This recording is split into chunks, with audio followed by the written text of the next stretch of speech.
Welcome to the program. I'm Jeff Schechtman. Almost as wide as the wealth gap in America is the gap in the way we view wealth. We look at it as a monolithic thing, yet part of the country demonizes it, part covets it, and part manages it. The same is true of kinds of wealth. There are those that inherit it, and they're different from those that win it or those that start from nothing and create it for themselves and for others. All are not the same. The bitch goddess success, William James said, demands strange sacrifices from those that worship her. Some people are willing to make those sacrifices, and others are not. All of this speaks to the varieties of wealth in America and the world today. But are there similarities? Are there patterns and behaviors of the wealthy, good or bad, that we can understand from? And if we can, what does it do for us? What does it teach us? We're going to talk about all of this today with my guest, Michael Mechanic. Michael is a senior editor at Mother Jones, and he's just written a new book entitled Jackpot, How the Super Rich Really Live and How Their Wealth Harms Us All. Michael, thanks so much for joining us. Well, thanks for having me. It's great to have you here. Is it safe to say that Fitzgerald got it right? The rich are different? Well, I think they probably are. Maybe it depends on how long you've had the money. I think you become different over time. Talk about that, because one of the things that really seems so important about this discussion is how people gain their wealth is such an important factor in determining what they do with it and how they handle it. Yeah, that's right. I mean, there's one guy I interviewed for the book who, for instance, had a company that did sort of online corporate training. He built it up for a dozen years or something and sold it. And when he sold it, he walked away with $40 million, which, was enough to be disconcerting for him, because he said that once you sort of stop with the wealth creation phase and then you kind of go into the wealth protection phase, and he became very fearful of losing his money. And, he didn't have the same kind of direction and meaning as before. And he actually said, he used this language, he said, "You're fear-based now." And that really struck me. That struck me one of the most of the things that I heard. You're fear-based now. So he said there's a psychological shift, at least for him there was, where money becomes a worry as opposed to just something that comes when you're trying to follow some kind of goal or dream. Now, some people go into it, go into what they're doing with the idea of the exit, a startup, and the idea is, we're going to capitalize a startup and sell the company and make a ton of money, and that's the goal. But if that's your goal, I think you're going to run into problems, because there's a lot of research on materialism and striving for financial rewards, and the people who are focused that way tend to have a lot of problems in life. They have weak relationships with others. They are just generally not the most happy people. Happiness comes from forging like great connections and true friendships and being part of your community and things like that. It's just sort of like your mom told you. But the thing is, we don't believe that a lot of times. We say, money won't buy you happiness, and people say, well, yeah, but my life would be better if I had this and that. Certainly it's better if you're not in debt, but up to a certain point, and then it kind of goes from salve to problem. I guess it also depends on how you view the work that you're doing. For example, there's so many people here in the Bay Area and Silicon Valley that do see the money as an end. They're going to start a company, they're going to sell it, and they're going to make a lot of money, and then they're going to do their next startup and their next startup and their next. And that's true whether it's founders, whether it's VCs, because it's the work that matters. It's what they're building that matters. Yeah, well, it is, but also there's sort of, I got a sense from some of the talking to some tech people and talking about Silicon Valley with people, that these guys who have a big windfall, they don't know what else to do but start companies. It's just kind of like, okay, the next thing is, they don't stop to think about the fact that they're now, have $500 million in the bank. They could do anything they wanted, but they just go on to the next company, and maybe that tech is actually useful, but maybe it's not. There's a million companies doing stupid things that maybe make money, but they don't really do anything for the world. Silicon Valley has sort of brainwashed itself into thinking, make the world a better place. You hear it all the time, make the world a better place. And, you look at some of these companies, you go, is this really making the world a better place? No, it's making the founders unbelievable amounts of money. Is Facebook making the world a better place? I don't know if you've seen the documentary about WeWork and Adam Newman, but if you haven't, you should, because it really goes to the heart of this and this idea that he sold Wall Street, he sold investors on the idea of making the world a better place, when in fact, all that he was freaking doing was renting desks. Yeah, right. And then there's the people like Elizabeth Holmes of Theranos, who, of course, was purporting to make the world a better place, but in fact she was defrauding everybody. So yeah, you get these types of stories for sure. People who are sometimes the people seem to believe they convince themselves that they are doing something great. In fact, you even get that from hedge funders and so forth. They rationalize their existence by saying, oh, really they're just gambling. It's a big casino. They're rigging a casino. But they say, oh, we're providing opportunities for pension funds to invest in this and that. And if it wasn't for us, it's nonsense. They're sort of milking the game and milking, the tax rules we have in place to gain unbelievable sums. And I guess there's a difference, as there are differences and gradations in all of this between those that are in the money business and moving money around, as you're talking about, and those that are really building companies. And no matter how rich they are, you look at even people like, you take the penultimate examples, people like Musk or Bezos or whatever, that still are working every day building their companies. No, yeah, I agree. It's not like people are. When I say jackpot in this book, I am talking about anything from a lottery jackpot to creating something meaningful, and of course that is going to be a different kind of experience. The person who just gets money with no real, work is not enough, but a lot of times it's luck and timing and knowing the right people. And that's another way people delude themselves and say, "Oh, I did this all myself." No, you didn't.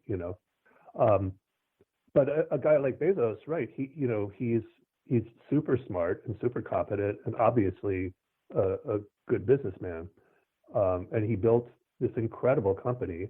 Whether you like it or hate it, it's a pretty incredible company. And the question is, I ask myself, the question is, are his rewards, are they in line with what he has given the world, right? I think about that a lot with a lot of these companies. Are these guys being rewarded in a way that is reasonable and makes sense? Now, of course, companies can sort of reward their founders as much as possible, but as much as they want. But Bezos' money is all from the stock valuation. It's not from the profits of Amazon.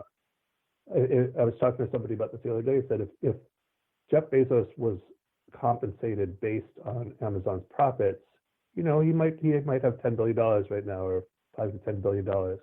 He would not have 160 or whatever it is today. The other point along those lines is that companies, Uber, such, the founders make decisions according to kind of manipulating stock prices on the behalf of the investors and the executives.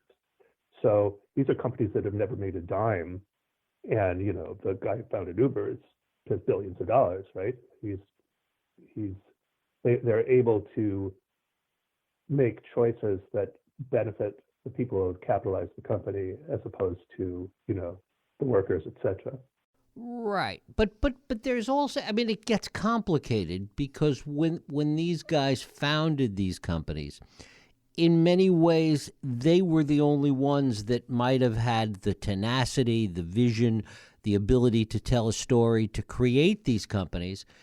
And yet then it gets taken over by the people that are running the financial aspects of it, whether it's people on Wall Street or Sand Hill Road. Yeah, that's true. In fact, there was one guy that I didn't ultimately end up connecting with for the book, but he was a young CEO, founder of a company that right now, I won't name it, but a company it's considered a unicorn. It's going to go public soon. And he and his partners are going to be probably billionaires. And at the time, the reason I was interested in getting to him is he was right on the crux. And he had, in private conversations with someone I know, he had kind of admitted to be feeling like kind of a puppet, like his story was being created and his narrative was being created by the venture capitalists who wanted him to present himself in a certain way and be a certain way. And he kind of was feeling quite lonely, actually. And that's interesting. The loneliness thing. I mean, there's actually research that shows that there's a lot of CEOs are lonely, not just because they're the boss, and managing people, but because they have kind of been building a brand their whole lives and striving for this peak, and they get there and they realize there's a lot of things they haven't experienced because all they've been doing is looking for that success, and so they're at the top of the world and yet they're not fulfilled.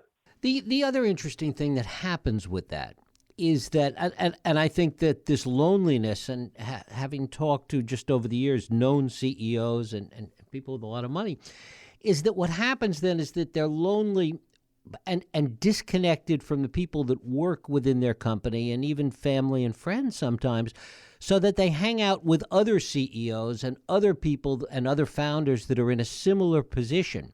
And then what happens next is competitiveness between all of these people with money that are CEOs. And then I got to have a bigger yacht, or I've got to have a faster plane, etc. Yeah, there was a guy in the book named Richard Watts, who is an attorney who acts as a consigliere for some of America's richest families. And he told me he had just come back from Mitt Romney's annual shindig. It's called the E2 Summit in Deer Valley, or, it's some very, very fancy place. And he said it's, basically 250 of the world's wealthiest people are there. There's senators, Paul Ryan was there, and governors, senators, billionaires. And he said, I'm presenting to this room of people where the average net worth is at least $500 million.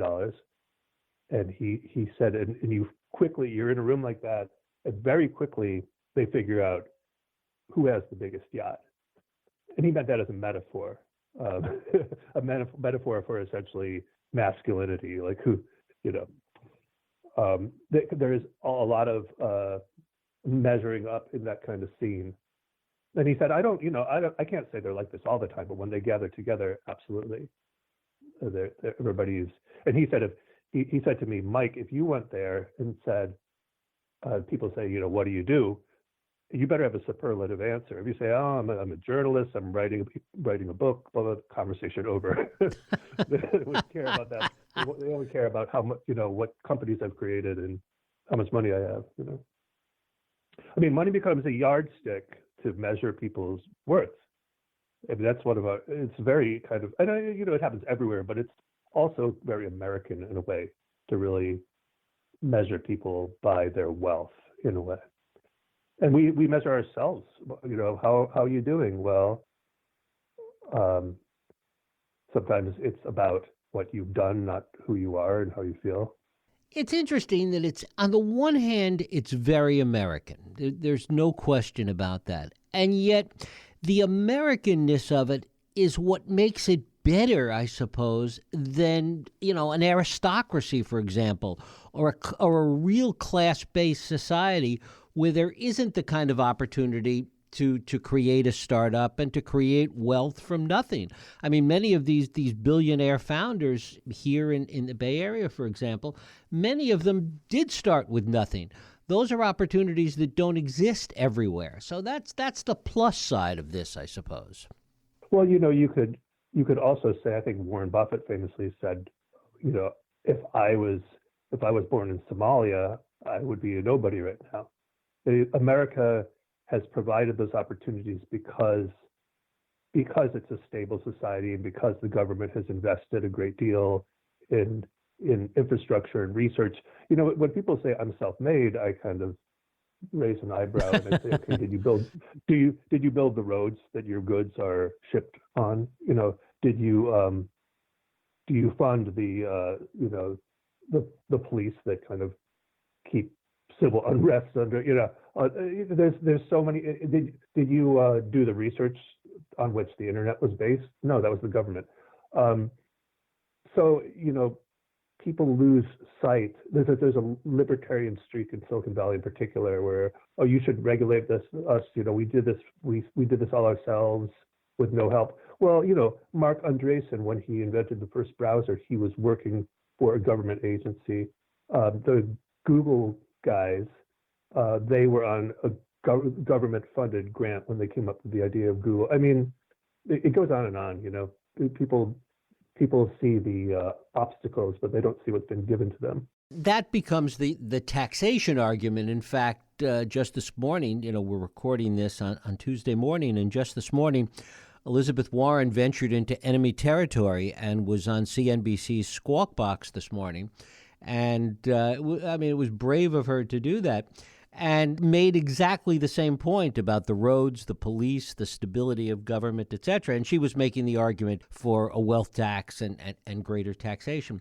But one of the things about this, particularly as it relates to jackpot, is that the kind of people we're talking about are one class of the super rich, but there are so many others. There's those that inherited, there's those that won literally the lottery, et cetera.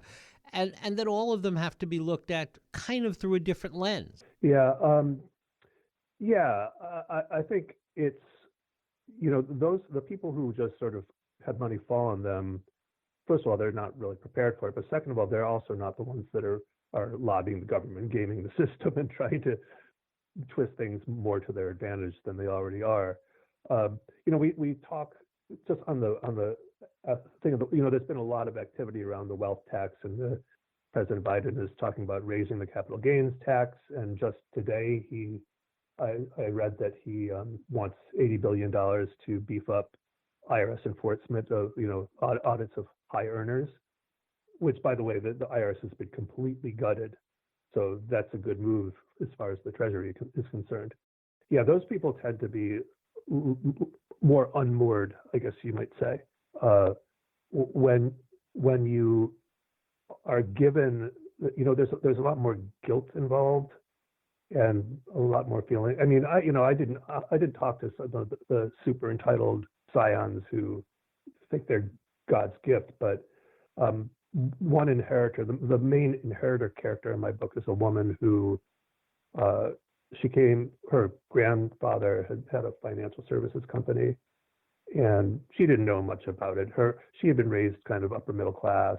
She and her brother, they weren't ostentatious. Her parents were both kind of academically oriented, even though, her mom didn't have a job, which was pretty normal then. But, she had a PhD, and they hung out with scholars and so forth. And so, she had a pretty normal childhood. And then she goes off to college. She's given a fund to pay for college. And after college, the money keeps pouring into this fund. It was like dividends from some holdings from her grandfather's company. And she was never really told much about the extent of the family wealth or what it might mean to her. And then all of a sudden, she's like, the wealth is accumulating in this fund, and it gets up to like $200,000 a year just profit, like pouring into this fund, which is pretty crazy. But she's like, well, it was less than $1 million. I could buy a nice house someday. She was kind of in denial, kind of avoiding the whole issue. She would shove the quarterly statements in a drawer. And then she's on the verge of getting married. She's in her late 30s, and the dividends in this fund start multiplying. And all of a sudden, she's getting millions of dollars a year. Millions. And she didn't really know what to do. So, it keeps going on from there. And now she feels like this thing is a giant burden on her because she is, she went to graduate school, she became a writer, she writes books, and she feels like that's what she wants to do. She doesn't want to spend her life trying to figure out how to give away money or manage money and deal with this. And it's creating issues in her friendships, and also in her love life. Her marriage kind of split up largely because of tensions around wealth. And then she's tried to find intimacy with others, and it's been difficult because the wealth is just this, it's this constant companion, and it gives her a lot of anxiety. And we all say, well, I could handle it, right? I mean, that is always the answer when wealthy people have problems. We play the world's smallest violin, and we say, why don't you just give it away, or what? Give it to me. Give it to me, right? We all think, oh yeah, I could deal with this, but it's really, if you're a thinking, feeling, empathetic person, dealing with that kind of wealth is not always pleasant. It can wreak havoc in your life, in your relationships. I mean, the other side of that is that there's a whole industry that is devoted to managing money for wealthy people. And there are charlatans in that business, but there are also great and really smart people that take that burden off your shoulders and that take care of you. Yeah, well, to some degree. I mean, in fact, the wealth industry has really expanded because people have started to realize that wealth creates all these problems. They used to be just ignored, but now you have education specialists and child development people and psychologists and people of every possible ilk are within these wealth management firms. But then again, you they're really your therapists. I talk to lawyers, I talk to luxury realtors, I talk to high-end salespeople, I talk to estate lawyers, and they all say I'm essentially a therapist for very wealthy people because that's who people can talk to. They can talk to their professional entourage about their problems. And when you have to make decisions about money, that opens up a venue to talk about your anxieties about your money and what to do with it. And it's sort of unfortunate that money is such a taboo subject that it's hard to even bring it up with friends. It just feels so private. It's almost more taboo than, sex in our society. We love to talk about money, but not our own money. And so that's another sort of way people feel. They say it's privacy, but they also, there's a sort of loneliness to it. You can't really commiserate with people unless, of course, you live in a wealth bubble where, everybody has $100 million.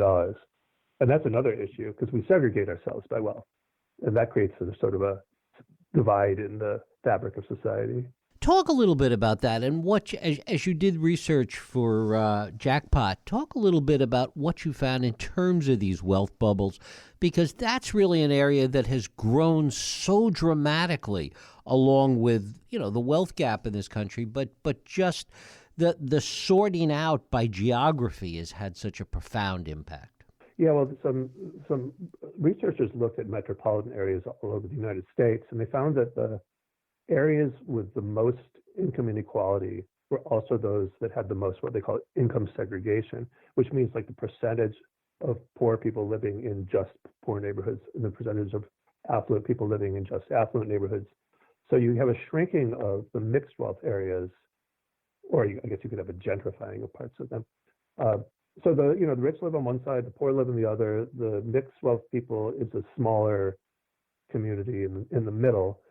And then there are communities, that are hyper exclusive. Fisher Island, Florida, it's like 41 families, and you have to pay dues of $250,000 a year just to live on the island. You can't get there. You can't even go there unless you're a guest of somebody. So you have these sort of isolated enclaves, gated communities, and everybody first of all, you don't interact with people that much because in these wealthy areas, half the time the people who live there have 4 other houses and they're only there part of the year. And when you do come, and also the houses are bigger and farther apart, you just don't have as much community interaction. And when you do, you go to the parties, and Bob is talking about his private jet, and Shirley is talking about her private equity play, and these are not normal conversations, but they become normal to someone in that echelon. And also, it becomes normal to, we're hosting a congressperson for a political fundraiser here, and we have this General Stanley McChrystal is going to do a private book reading at this person's house, and that's a real example, actually. One of my sources told me about. So you get sort of this hyper exclusive bubble where you kind of lose touch with what real Americans are dealing with and struggling with, and there's a sense of a loss of empathy with others, because you don't see the problems and you don't see how others are living and struggling. You only see people like you. To what extent, and we're just about out of time, but to what extent has this been a problem always, this kind of divide in terms of understanding between those that have money and that live in their own private world and those that don't, and this empathy gap that you're talking about? I mean, these are problems and issues that have been with us for a very long time. They're not things that are indigenous necessarily to the modern accumulation of wealth.